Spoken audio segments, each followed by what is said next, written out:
They said it was just a robbery gone wrong.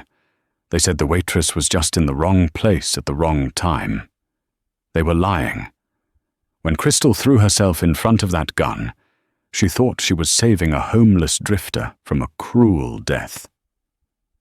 She took a bullet to the chest for a man who couldn't even pay for a cup of coffee. But as she bled out on the dirty linoleum floor of that diner, she had no idea that the man holding her hand wasn't a beggar.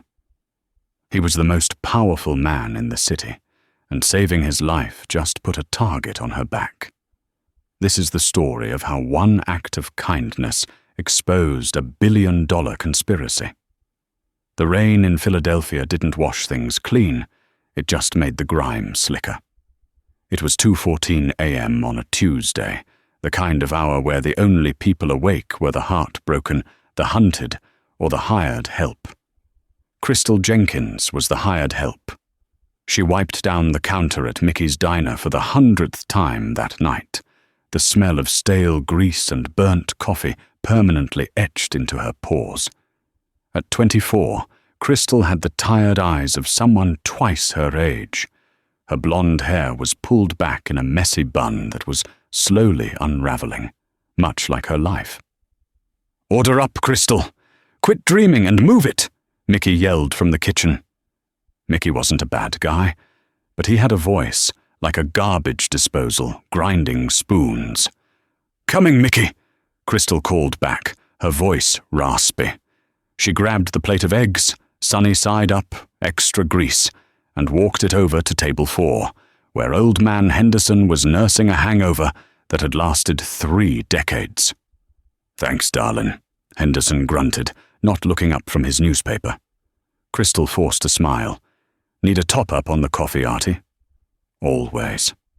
She moved automatically, the routine ingrained in her bones. Pour coffee, wipe table, check the clock, worry about rent. That was the cycle. Her little brother, Toby, needed new braces, and the heater in their studio apartment had decided to quit right as winter began to bare its teeth. She had exactly $42 in her bank account, and rent was due in 3 days. The bell above the door jingled, cutting through the low hum of the refrigerator. A blast of cold, wet air swept into the diner, followed by a man who looked like he had walked through hell to get there. He was tall, but hunched over, wearing a soaking, wet army jacket that had seen better decades. His beard was patchy, his hair matted with rain, and he wore a baseball cap pulled low over his eyes. He stood in the doorway, dripping onto the welcome mat, hesitating. Most waitresses would have shooed him away. Mickey's wasn't the Ritz, but they had a no loitering policy that Mickey enforced with a baseball bat kept under the register. But Crystal didn't see a vagrant. She saw the shivering. She saw the hands shaking not from withdrawal, but from bone-deep cold. She walked over, lowering her voice so Mickey wouldn't hear from the back. "Hey, you okay?" The man looked up. His eyes were surprising, piercing blue, intelligent, and terrified. He looked at her like she was a ghost. I don't have any money," he rasped. His voice was educated, smooth, clashing with his appearance. "I just need to get out of the rain for 10 minutes. Please." Crystal glanced at the kitchen. Mickey was scraping the grill. "Sit at the counter," she whispered. "End seat. Keep your head down." The man nodded, limping toward the stool furthest from the door. He sat heavily, wincing as he moved his ribs. Crystal grabbed a clean mug and the coffee pot. She poured him a steaming cup, sliding it toward him, along with 3 packets of sugar and a few creamers. Then she reached into the display case, grabbed a slice of yesterday's cherry pie, and slid that over too. "On the house," she murmured. "It's stale, so you're doing me a favor by eating it." The man looked at the pie, then at her. For a second, the fear in his eyes was replaced by something else. Profound confusion. "Why?" he asked. "Because it's cold, you're wet, and nobody should be hungry at 2 a.m., Crystal said, clutching her apron. "I'm Crystal." The man wrapped his large, dirty hands around the mug, savoring the heat. "Jack," he lied. She knew he was lying, but she didn't care. "Nice to meet you, Jack. Eat." She walked away to tally up a check, leaving him to his pie. She didn't notice him watching her, studying her movements, watching the way she rubbed her lower back where standing for 8 hours was taking its toll. She didn't know that Jack was actually James Daniel Sterling, the CEO of Sterling Heavy Industries, a man worth $4.5 billion, who had been missing for 48 hours, and she certainly didn't know that the people who made him go missing were just outside, parking a black sedan across the street. James Sterling, Jack, took a bite of the pie. It was the best thing he had ever tasted. Better than the filet mignon at Le Bernardin. Better than the truffles in Paris. It tasted like safety. He had been on the run for 2 days. His own board of directors, specifically his COO, Richard Halloway, had orchestrated a coup. But not a boardroom coup, a literal one. Halloway had been embezzling from the military contracts division. James had found the files. He was going to the FBI. But Halloway found out first. James had barely escaped his penthouse when the cleaners arrived. No phone, no wallet, no ID, just the clothes on his back and a desperate need to stay invisible until he could reach his private lawyer in D.C. He watched Crystal. She was beautiful in a tired, tragic way. She was working herself to death for pennies, yet she gave away food she couldn't afford to lose. "If I get out of this," James thought, "I'm going to change her life." The bell jingled again. James froze. He didn't turn around. He watched the reflection in the dark window of the pie display case. 2 men entered. They didn't look like diners. They wore leather jackets, heavy boots, and they moved with military precision. They didn't look at the menu. They scanned the room. Old man Henderson didn't notice. Crystal looked up, her customer service smile faltering. "Hi, can I help you boys? Kitchen's close to closing, but I can do coffee," she said. The taller man ignored her. He looked straight at the end of the counter, at James. "Found him," the man said. His voice was dead, devoid of emotion. James spun around on the stool, knocking his coffee over. The hot liquid splashed onto his legs, but he didn't feel it. Adrenaline flooded his system. "James Sterling," the man said, reaching into his jacket. "Mr. Halloway sends his regards." It wasn't a robbery, it was an execution. Crystal stood frozen halfway between the register and the counter. She saw the gun. It was a silenced pistol, matte black and terrifying. The man raised it, aiming directly at the homeless man she knew as Jack. Time seemed to warp. Crystal thought of Toby. She thought of her mum, who died waiting for an ambulance that came too late. She thought of how unfair it was that people just died because someone else decided they should. She didn't think. She moved. "No!" Crystal screamed. As the gunman squeezed the trigger, Crystal lunged. She didn't tackle the gunman. She wasn't an action hero. She threw herself across the counter, shoving James off his stool. Thwip. The sound was softer than she expected, like a heavy book being dropped on a carpet. James hit the floor hard, scrambling backward. He looked up, expecting to see the gunman looming over him. Instead, he saw Crystal. She was standing, looking down at her chest with a confused expression. A dark red stain was blossoming on her light blue uniform, right above her heart. She stammered. "Crystal!" James roared, his cover blown, his voice commanding and terrified. The gunman cursed. "Clean it up! Kill them both!" The second man raised his weapon, but Mickey had heard the commotion. The kitchen door swung open, and Mickey stepped out, not with a spatula, but with a 12-gauge shotgun he kept for unruly drunks. Mickey didn't ask questions. He saw his favorite waitress bleeding and two men with guns. He racked the slide. Zai to H. The sound of a shotgun racking is universal. The hitmen hesitated. In a diner this small, a shotgun doesn't miss. "Get out!" Mickey screamed, eyes wild. Sirens wailed in the distance. A police cruiser, purely by chance passing nearby, had likely seen the illegal U-turn the hitmen made outside. "We have to go now," the second man hissed.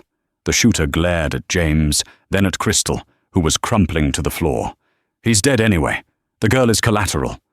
They turned and bolted out the door, tires screeching seconds later. James scrambled to Crystal. He caught her just before her head hit the linoleum. "Crystal! Crystal, look at me!" James shouted, pressing his dirty hands against the wound. The blood was hot, so much hotter than the rain. Her eyes were losing focus. She looked at him, blood bubbling past her lips. "Jack," she whispered, You gotta go. Run." "I'm not going anywhere," James cried, tears cutting tracks through the grime on his face.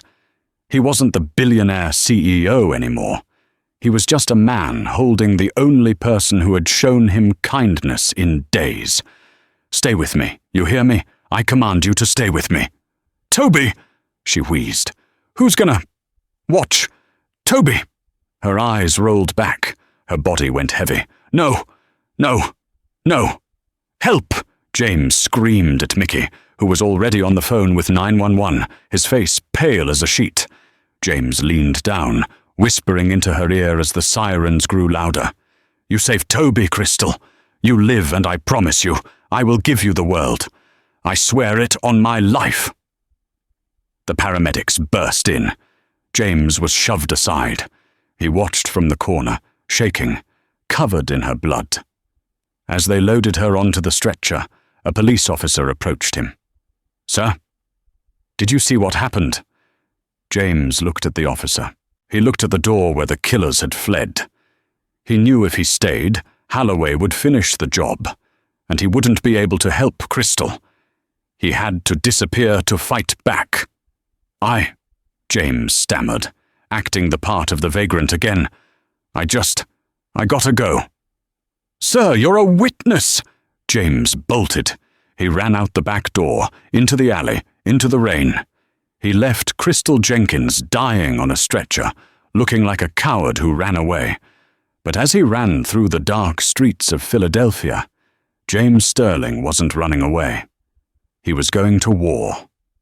Consciousness didn't return to Crystal like a sunrise. It hit her like a freight train. Pain. White-hot, searing pain radiated from the center of her chest, pulsing with every beep of the monitor next to her head. She tried to gasp, but a tube down her throat gagged her. Panic set in immediately. She thrashed, her hands hitting the plastic rails of the hospital bed. Whoa, she's awake! Nurse!" The voice was young, terrified and familiar. Toby. Hands pressed her down. A nurse appeared, her face a blur of blue and white.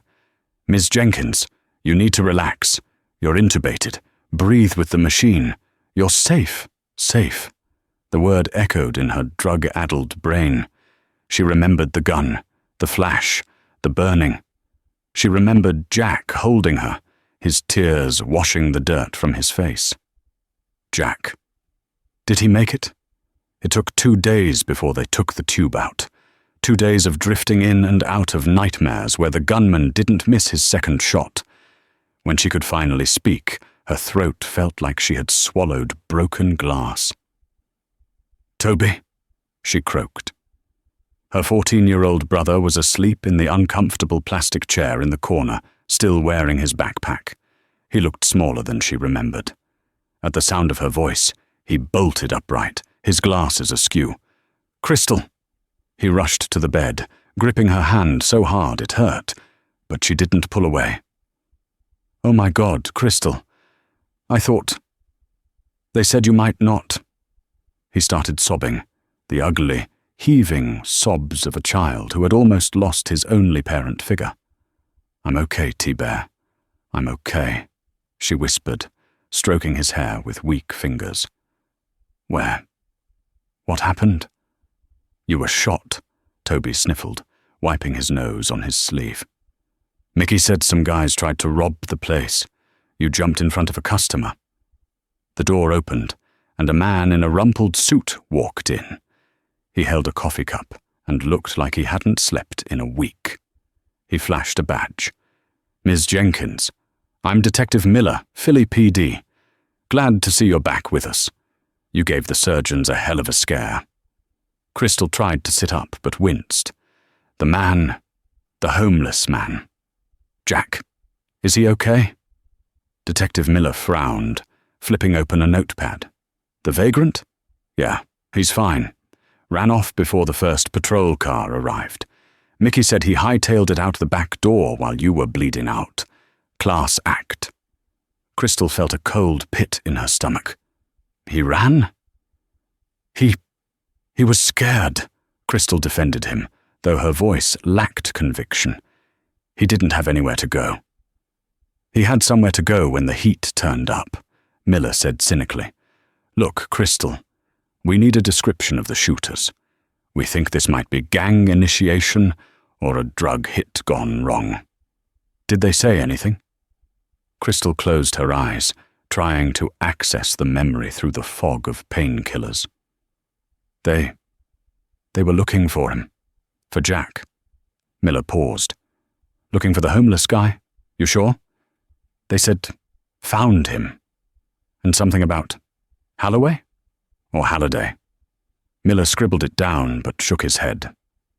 "Ms. Jenkins, with all respect, hitmen don't hunt down homeless drifters in greasy spoons. Maybe they were looking for a dealer he owed money to. We're checking the CCTV, but the hard drive at Mickey's is ancient. It's corrupted." "Of course it was." "Just find them," Crystal whispered. Miller left, promising to do his best. But Crystal knew the look in his eyes.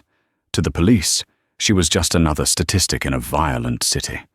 A waitress who played hero for a bum who abandoned her.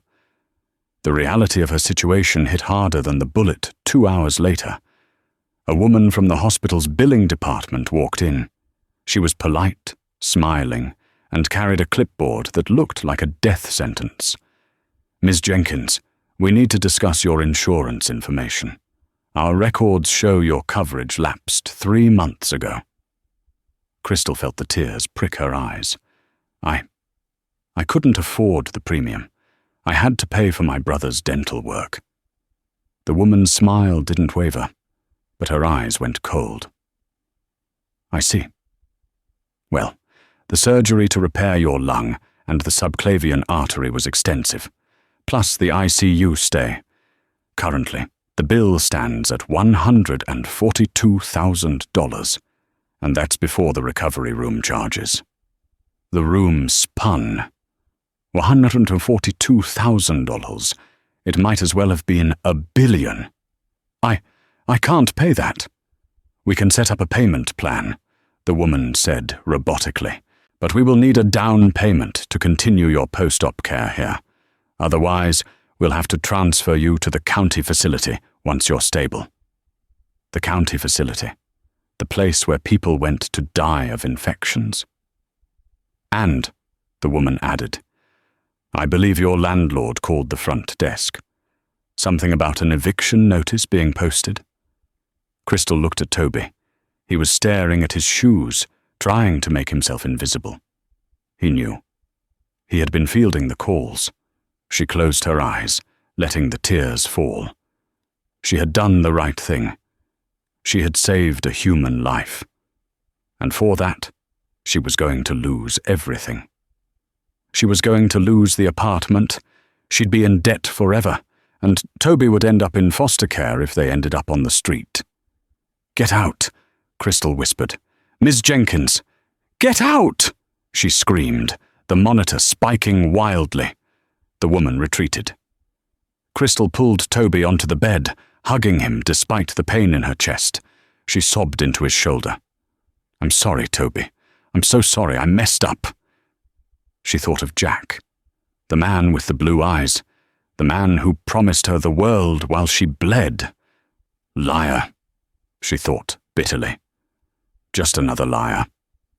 3 miles away, in the basement of a condemned internet cafe in Chinatown, the liar was at work. James Sterling looked nothing like the CEO of Sterling Heavy Industries, and he no longer looked like Jack the Drifter. He had shaved the beard with a dull razor in a gas station bathroom. He had stolen a nondescript hoodie and jeans from a laundromat dryer, leaving a $100 bill he had taped inside his shoe as payment, though nobody would know that. He sat in the dark, the glow of 6 monitors illuminating his face. This was his element. Before he was a CEO, James had been an engineer, a coder, a builder. "Come on, Arthur. Pick up," James muttered, typing a secure encryption key into a back-channel messaging relay. On the screen, a cursor blinked. Then, text appeared. "Who is this?" James typed rapidly. "The man who knows about the Helsinki Protocol, and I want my company back." A pause. A long pause. "James, my God, we thought you were dead. They found your car in the river." "Planted. Holloway tried to have me executed at a diner in South Philly. I need you to initiate Protocol 0. Freeze all executive asset transfers." "Done." "But James, Holloway has the board. He has the press. He's announcing the merger with Trident Dynamics in 3 days. If he signs that deal, he buries the embezzlement evidence in the merger files.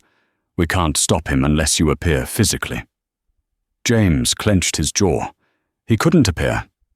Not yet.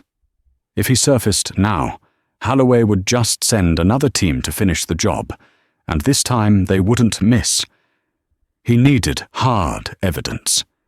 He needed the physical ledger Holloway kept in his private safe at the Hamptons estate. "I'll get the evidence. But first, Arthur, I need you to do something for me. Something personal. And it needs to be untraceable. Name it. Crystal Jenkins, Pennsylvania General Hospital, ICU." James paused, his fingers hovering over the keyboard. He could still feel the warmth of her blood on his hands. He could hear her heartbeat fading. "She thinks I abandoned her." "By the hospital," James typed. "Excuse me, you heard me. Or at least, buy her debt. All of it. Create a shell company. The Jenkins Trust. Pay her medical bills. Pay her rent. Prepay a year of it. Get her the best doctors in the state. If she needs a new lung, buy her a lung factory." "James, this is risky. If Holloway traces the money..." "Holloway is looking for a dead billionaire, not a philanthropic angel investor. Make it happen, Arthur. Today. Now. Understood. And James? Be careful." James closed the chat and wiped the terminal. He stood up, cracking his neck. He had secured Crystal's immediate safety. But that wasn't enough. Holloway had sent professionals to that diner. James needed to know if they knew who Crystal was. He pulled up the police report he had hacked into earlier. It listed the incident as a robbery assault. Good. The cops were clueless. But then he opened the hacked email server of Richard Holloway. It took him 20 minutes to bypass the firewall. He scanned the emails from the last 24 hours. One subject line caught his eye. Loose ends. He opened it. It was from a private security contractor named Viper. Text: Target 1, Sterling, escaped. Status: unknown, likely wounded. Target 2, the waitress, survived. She is currently in Penn General. Local PD interviewed her. She mentioned Jack and Holloway. She knows too much. "Do you want us to silence the witness?" James felt a cold rage wash over him that was terrifying in its intensity. They were going to kill her, not because she was a threat, but because she was an inconvenience. He grabbed the burner phone he had bought. He couldn't go to the hospital. They would be watching. He couldn't call the police. Holloway had friends in the precinct. He had to be the ghost. He dialed the number of the hospital, navigating the automated menu until he reached the nurse's station for the ICU. Penn General ICU. This is Nancy. Nancy, James said, dropping his voice an octave, adopting the crisp, authoritative tone of a high-ranking doctor. This is Dr. Aris from the State Medical Board. I'm calling regarding patient Crystal Jenkins. Oh, yes, doctor. We're just preparing her transfer papers for the county ward. Cancel it, James ordered. You are to move her to the VIP secure wing immediately. Private security is being dispatched as we speak. We have a credible threat against her life. Excuse me? I can't just... Check her file, Nancy, James bluffed, praying Arthur had worked his magic fast enough. Refresh your screen. There was a pause, the sound of typing, then a gasp. Oh my. What do you see? The balance is 0. It says, paid in full via Platinum Priority Trust. And there's a note here from form the hospital administrator. Grant immediate request for private suite. Exactly, James said. Now, listen to me closely. No visitors. None. Unless they are cleared by the head of security. If anyone claiming to be family other than her brother shows up, you call the police. Do you understand? Yes. Yes, doctor. I'll move her now. James hung up and crushed the phone in his hand, tossing it into a trash can. He walked out of the internet cafe into the daylight. He had bought her time. Maybe a day. But Holloway's men, this viper, would find a way in. James pulled his hood up. He had to get to the Hamptons, break into the most secure estate on the East Coast, steal the ledger, and get back to Philadelphia before the assassins got to Crystal. He had no weapon. He had no backup. He was running on caffeine and rage. Hang on, Crystal, he whispered to the wind. I'm coming. Back at the hospital, Crystal was confused. 1 minute she was crying with Toby about being homeless. The next, the head nurse, Nancy, rushed in with 2 orderlies, looking pale and frantic. We're moving you, honey. Grab your things. Toby, grab your bag. Moving me? Crystal panicked. To the county? Please, I can't go there. I need... No, sweetie, Nancy said, her voice shaking slightly. To the penthouse suite. Someone just paid your bill. Crystal froze. What? Someone paid it. All of it. And they prepaid for a private security detail. As they wheeled her bed out of the cramped room, Crystal felt a shiver. She thought of the homeless man, the way he spoke, the intelligence in his eyes. I command you to stay with me. That's what he had said. Not, please. Command. Who? Crystal asked. Who paid it? Nancy looked at the clipboard. It's anonymous. Just says, the man who likes cherry pie. Crystal gasped, her hand flying to her mouth. Jack. He wasn't a bum. He wasn't a drifter. Who are you, Jack? She whispered into the sterile air of the hallway, but she didn't have time to ponder. As the elevator doors closed, she saw a man in a leather jacket standing at the far end of the hallway, staring at her. He held a bouquet of flowers, but his eyes were dead. It was the man from the diner. The one who hadn't shot, but the one who had given the order. He smiled, a cruel, thin smile, and raised a hand in a mock wave as the doors slid shut. Crystal screamed. The Hamptons in the off-season was a graveyard of wealth. The mansions stood empty, their windows dark, overlooking the churning grey Atlantic. The wind whipped off the ocean, carrying salt spray that stung the skin. James Sterling stood at the edge of the cliff, overlooking the Spire, Richard Holloway's $20 million estate. It was a fortress of glass and steel, surrounded by a 12-foot wall, topped with cameras and motion sensors. James checked his watch. 1 to Mahus AM. He had hitchhiked most of the way from Philly, hidden in the back of a produce truck. He was exhausted, hungry, and running on pure adrenaline. But as he looked down at the house of the man who tried to kill him, the fatigue vanished, replaced by a cold, calculating focus. He wasn't going to knock. James scrambled down the rocky cliffside, slipping on wet moss, cutting his hands on sharp stones. He reached the bottom, where the estate's private beach met the sea wall. The cameras here were pointed at the sand, anticipating intruders from boats. They weren't pointed at the drainage grate, half submerged in the tide. James waded into the freezing water. It was agonizing, stealing the breath from his lungs. He reached the grate. It was locked, a heavy rusted padlock securing it. He didn't panic. He reached into his pocket and pulled out a small canister of liquid nitrogen he'd stolen from a dermatology clinic supply van at a rest stop earlier that day.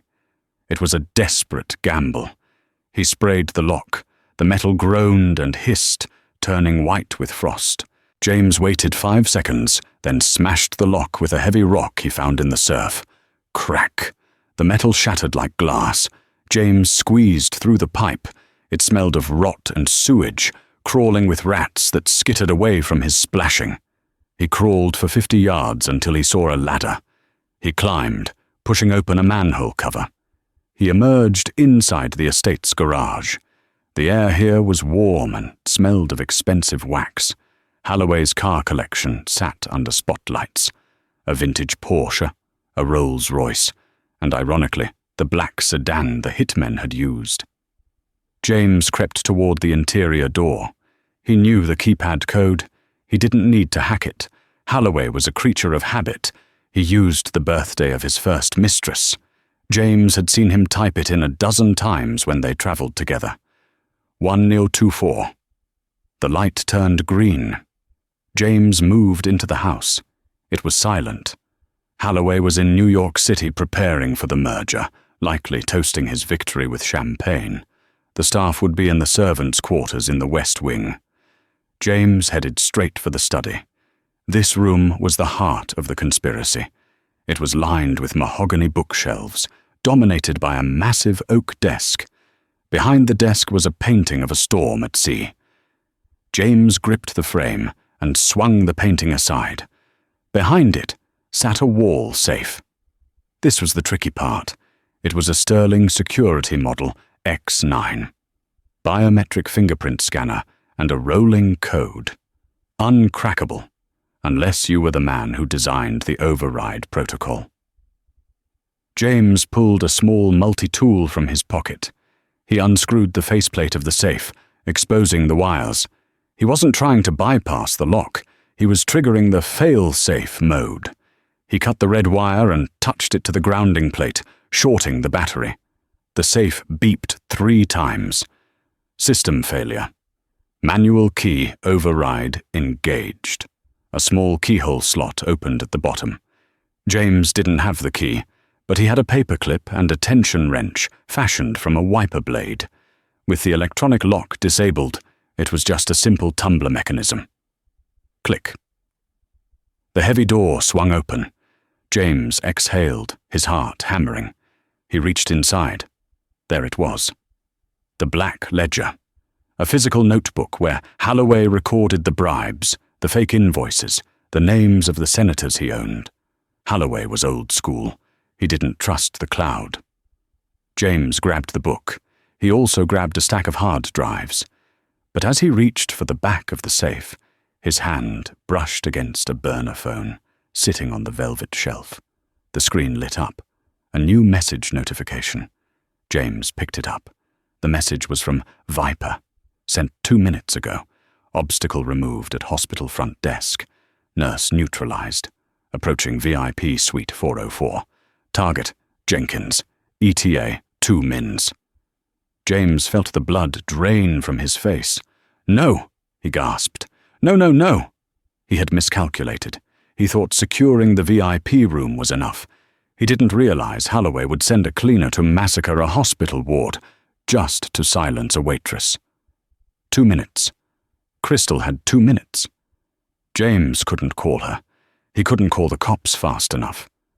He looked around the room. He needed a distraction. A massive one.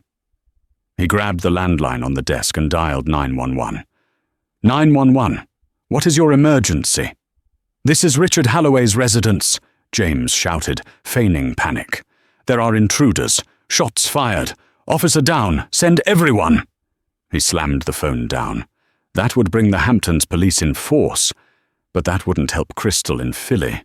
He needed to warn her. But how? He looked at the computer on the desk. He sat down, fingers flying across the keyboard. He couldn't call the room.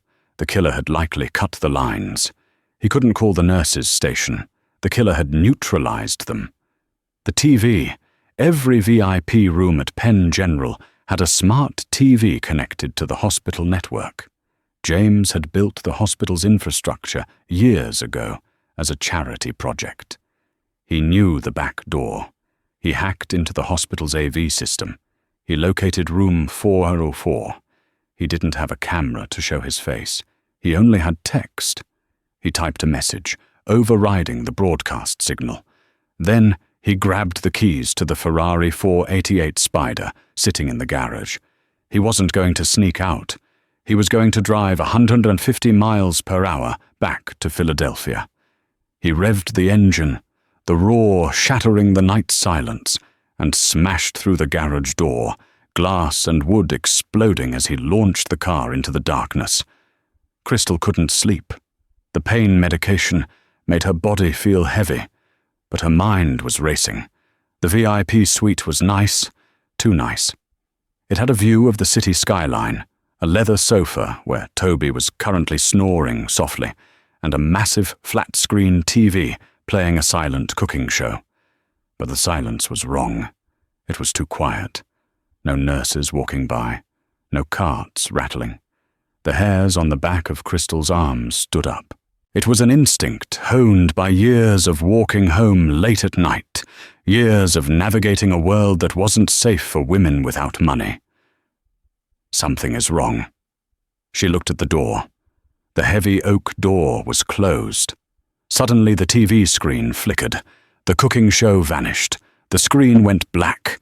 Then giant red letters appeared, scrolling across the screen. Crystal, hide. He is coming. Lock the door. Jack Crystal stared at the screen, her heart skipping a beat. Jack? She didn't question it. She didn't hesitate. Toby! She hissed, swinging her legs off the bed. The pain in her chest was blinding, tearing at her stitches, but she bit her lip so hard she tasted blood. Toby, wake up! Toby groaned, shifting on the couch. Wow. Crystal, get up, now! Crystal grabbed the IV pole, ripping the tape from her arm. Blood trickled down her wrist, but she ignored it. She stumbled toward the door. She reached for the lock just as the handle turned. It was locked, but someone on the other side had a key. The lock clicked. No, Crystal gasped. She threw her body weight against the door just as it started to open. Toby, the bathroom, go! She screamed. A boot kicked the door. Crystal was thrown back, falling onto her wounded chest. She screamed, a raw, guttural sound of agony. The door swung open. A man stepped in. He wore scrubs and a surgical mask, but the shoes were wrong. Expensive Italian leather loafers. He held a syringe in one hand and a silenced pistol in the other.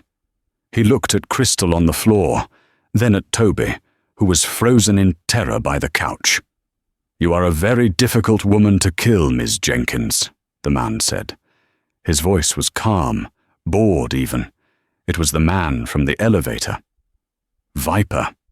Leave him alone, Crystal wheezed, clutching her chest. It's me you want. True, Viper said, stepping into the room and closing the door behind him. He locked it.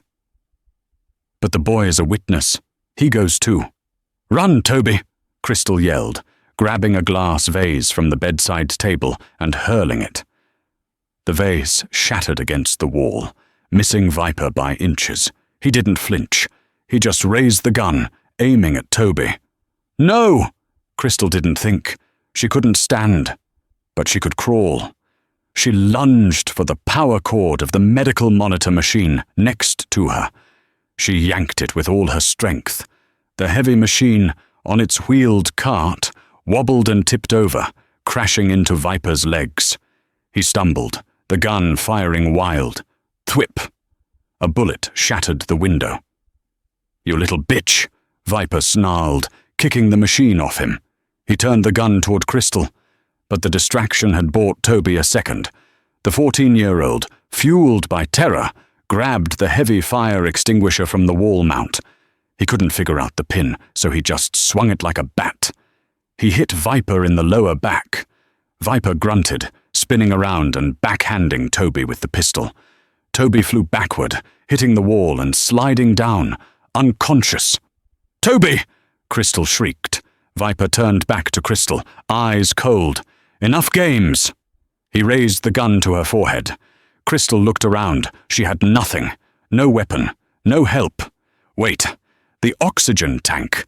The nozzle was right next to her head, connected to the wall outlet. As Viper tightened his finger on the trigger, Crystal grabbed the flow regulator on the wall and twisted it to the maximum, then ripped the plastic tubing off the barb. A high-pressure jet of pure oxygen hissed out with a deafening screech. She aimed the invisible stream right at his face. It wasn't a weapon, but the sudden blast of compressed air into his eyes made him flinch and squeeze them shut. Gah! It was only a second, but it was enough. Crystal grabbed the scalpel from the tray the nurse had left earlier, the tray she was supposed to use to change her bandages. Viper opened his eyes, raising the gun again. Crystal drove the scalpel downward with both hands, screaming with the effort. She didn't aim for the chest. She aimed for the leg, the femoral artery. The blade sank deep into his thigh. Viper howled, a sound that wasn't human. He dropped the gun, clutching his leg. Blood, bright and arterial, began to spray across the pristine white floor. "You!" He reached for her throat. Crystal rolled away, agony ripping through her own chest. She scrambled toward the gun. Viper was fast, even wounded. He lunged, grabbing her ankle. He dragged her back. "I'm going to gut you!" he screamed, his calm mask gone. Crystal kicked him in the face with her other foot, breaking his nose. He let go. She lunged for the gun. Her fingers brushed the cold metal. She gripped it. It was heavier than she expected. She rolled onto her back, pointing the wavering barrel at the man towering over her. "Stay back!" she yelled. Viper laughed, blood pouring from his nose and leg. He pulled a knife from his belt. "You won't shoot. You're a waitress. You serve eggs. You don't take lives." He stepped forward. Crystal thought of Toby, unconscious in the corner. She thought of the life she had fought so hard to keep. "I'm not a waitress tonight," she whispered. She pulled the trigger. Thwip. The bullet hit Viper in the shoulder. He staggered back but didn't fall. He looked shocked. "You missed the heart," he sneered, raising the knife. Crash. The door to the room exploded inward. It wasn't the police. It wasn't security. It was a man wearing a dripping wet army jacket, breathless, wild-eyed, looking like a demon from hell. Jack. He didn't have a weapon. He didn't need one. He used the momentum of his entrance to tackle Viper, slamming the assassin into the wall with bone-crushing force. Viper slashed with the knife, cutting Jack's arm, but Jack didn't feel it. He grabbed Viper's wrist and twisted it with a sickening snap. The knife clattered to the floor. Jack, pounded his fist into Viper's face. Once, twice, 3 times.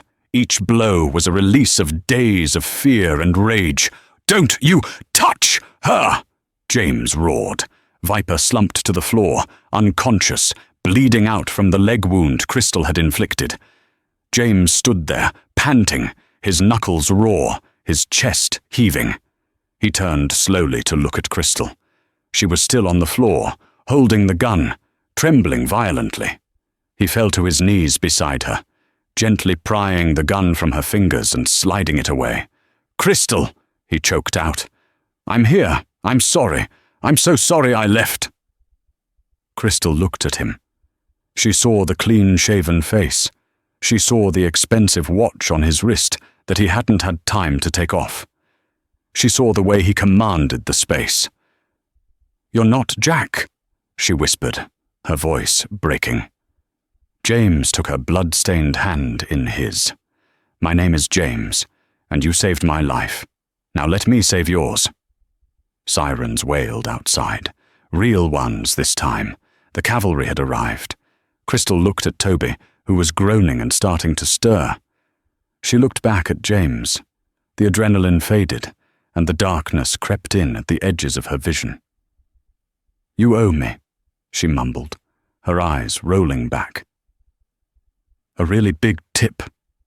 She collapsed into his arms. The room swarmed with blue uniforms. The Philadelphia Police Department didn't take shots fired in a hospital lightly. James was on his knees, hands behind his head. He hadn't resisted. He knew how this looked. A battered man in dirty clothes, standing over a bleeding body with a gun on the floor. "Don't move! Hands where I can see them!" a sergeant screamed, leveling a Glock at James's chest. "I am unarmed," James said, his voice eerily calm amidst the chaos. "The weapon is on the floor. The man bleeding out is a contract killer named Alexei Volkov, alias Viper. He works for Richard Holloway." "Shut up," the sergeant barked. "Cuff him." An officer roughly yanked James's arms down, snapping handcuffs on his wrists. They dragged him up. "Wait!" James shouted, digging his heels in. He looked at the paramedics rushing to Crystal. "Is she alive? I need to know if she's alive." "Get him out of here!" They hauled him into the hallway, past the gaping stares of nurses and patients. They marched him into an interrogation room at the precinct 20 minutes later. Detective Miller, the same detective who had interviewed Crystal days ago, walked in. He looked tired and angry. "So," Miller slammed a file on the table. "Jack, or is it John Doe? You've got a lot of explaining to do. We got a dead hitman in the ICU, a waitress in critical condition, and you in the middle of it. Fingerprints are running now. Want to tell me who you really are before the computer does?" James sat straight. Even in handcuffs and a stained hoodie, his posture was regal. He looked Miller in the eye. "My name," James said clearly, "is James Daniel Sterling. I am the CEO of Sterling Heavy Industries, and I demand to speak to the FBI agent in charge of the Department of Defense Liaison Office." Miller blinked. He laughed, a dry, humorless chuckle. "Yeah, and I'm the Queen of England. James Sterling is dead, drowned in the Schuylkill River 3 days ago." "Check the prints, detective," James said softly.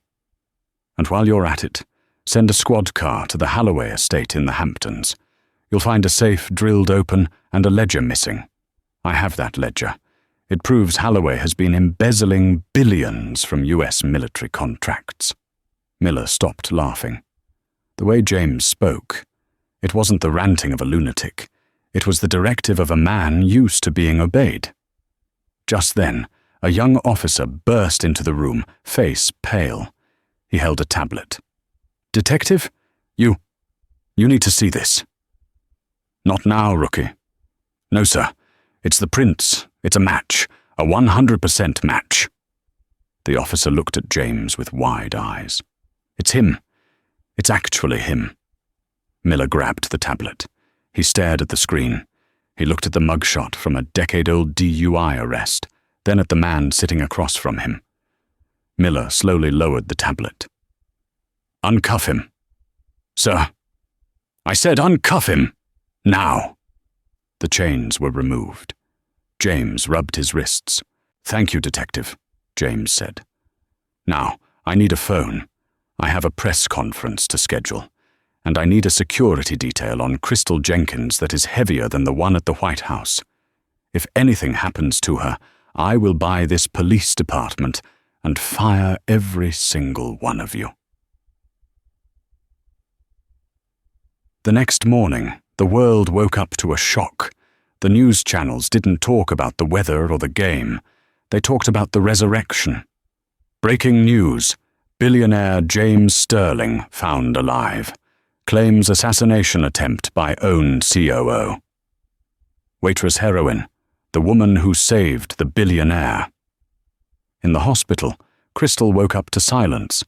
But it was a different kind of silence. It was the silence of expensive soundproofing. She opened her eyes. The room was filled with flowers, roses, lilies, orchids, enough to fill a greenhouse. "Crystal?" Toby was there. He had a cast on his arm and a bruise on his cheek, but he was grinning. He was sitting in a leather recliner, eating a steak dinner from a ceramic plate. "Toby?" Crystal whispered. Are we alive?" "Yeah," Toby said, chewing happily. "We're alive, and we're famous." "Famous?" Toby grabbed the remote and turned on the TV mounted on the wall. Crystal saw a podium, flashes of cameras, and standing there, clean-shaven, wearing a suit that cost more than her life's earnings, was Jack. But the chyron below him didn't say Jack. It read, James Sterling, CEO. Crystal listened, mesmerized. "I am alive today for one reason," James was saying to the cameras, his voice steady. "Because of the bravery of a woman who had nothing, yet gave everything. Crystal Jenkins didn't know who I was. She didn't know I could pay her back. She saw a human being in trouble and she took a bullet for him." James looked directly into the camera lens. Crystal felt like he was looking right at her. "Richard Halloway is in custody. The board of directors has been dissolved. And as for Miss Jenkins..." James paused, a small, genuine smile touching his lips. "I always pay my debts." Crystal turned off the TV. She sank back into the pillows, her heart hammering. He was a billionaire, the man she gave stale pie to, the man she yelled at to run. He owned half the city. "He's been here every day," Toby said. "He only left to do the press thing. He sits right there in that chair and watches the heart monitor. It's kinda creepy, but also kinda cool." Crystal touched the bandage on her chest. She had saved a stranger, and the stranger had turned out to be a king. 3 months later. The trial of Richard Halloway was the fastest in Pennsylvania history. The black ledger James had stolen was damning. Coupled with the testimony of the surviving hitman, who flipped on his boss to avoid the death penalty, Halloway was sentenced to 3 consecutive life terms without parole.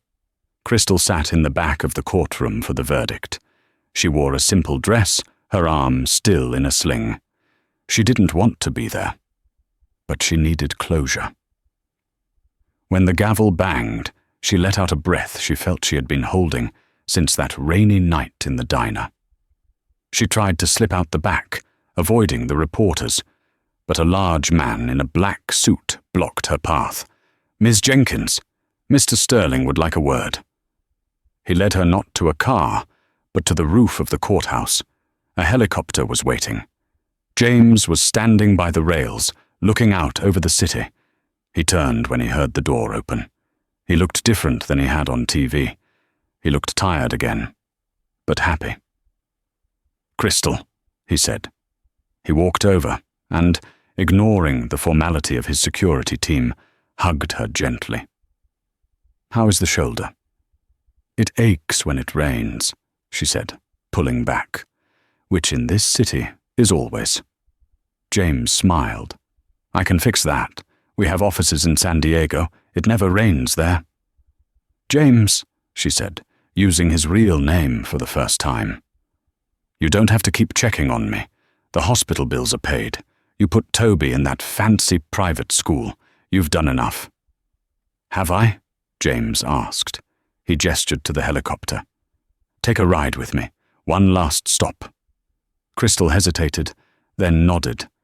They flew over the city, the skyscrapers gleaming in the sun, They flew south, over the row homes, over the factories, until they hovered over a familiar intersection in South Philly.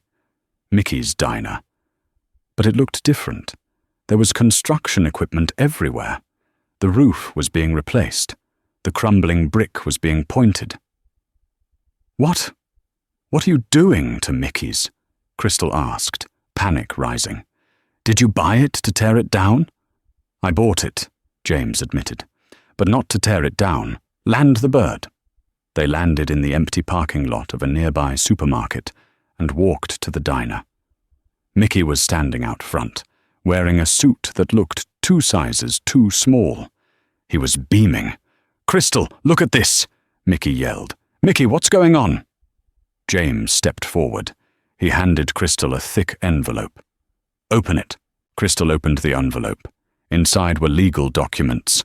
A deed. Owner, Crystal Jenkins. I don't understand, she stammered. I bought the building, James explained, and the land, and I paid for a full renovation, top-of-the-line kitchen, new HVAC, new roof. Mickey has agreed to stay on as the manager, if you'll have him, but he answers to you. Me? You own it, Crystal. No more rent, no more landlord. It's yours. Mickey's, or Crystal's, whatever you want to call it. Crystal looked at the deed, her hands shaking. James, this is too much. I can't accept this. This is $1 million worth of... Turn the page, James said softly. Crystal flipped the deed over. Behind it was a bank statement. The Jenkins Family Trust. Beneficiary, Toby Jenkins. Balance, 10,000 tours. Crystal dropped the papers. They scattered on the sidewalk. 10 million. She looked up at him, tears streaming down her face. Why? Why would you do this? James stepped closer, taking her hands. He looked at the scar that peeked out from her collar. Because that night, you didn't see a billionaire. You didn't see a reward. You saw a human being who was cold and hungry. You gave me the only food you had. You stood in front of a gun for a man you thought was a beggar. James's voice cracked. They call me a business titan or a visionary. But for 2 days I was nothing. I was invisible. Until you saw me. You saved my life, Crystal. But more importantly, you saved my faith in humanity. That is worth more than $10 million. That is priceless. He picked up the deed and pressed it back into her hands. Consider this, a really big tip. Crystal laughed through her tears. She looked at the diner, her diner. She looked at Toby, who had just climbed out of the security SUV and was running toward her. She looked at James. You're crazy, she said. I'm eccentric, he corrected with a grin. I'm rich, remember? Crystal wiped her eyes.